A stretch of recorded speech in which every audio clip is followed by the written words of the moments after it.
Ang mga sikat na artista, hindi lang sa mga shooting laging abala, kundi maging sa pagpapaganda ng katawan nila.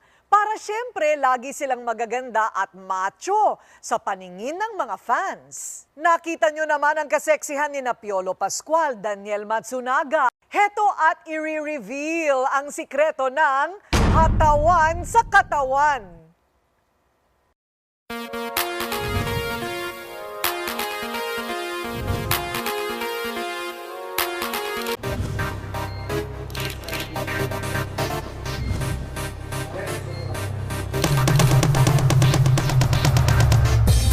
Natural diet din ang sikreto ng ultimate hunk na si Piolo Pascual. Kinaiinggitan ang hanip niyang katawan.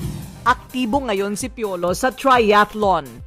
I got into sports na I would say tinitest yung kakayahan ko in terms of endurance, resistance, and how else I can improve my immune system.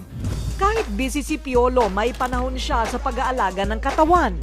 Eat the right food, you take the right vitamins, you take the right supplements. If you want to be active, it's important that you supplement it with the right ingredients.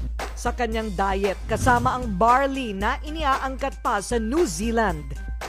Ang barley actually, classified siya as food. Pag sinabing food, kumpleto siya sa macronutrients. Carbohydrates, proteins, fats, no? Or yung lipids. Plus yung mga micronutrients na enzymes, mga amino acids, vitamins, minerals. Lalakas ang kanilang immune system.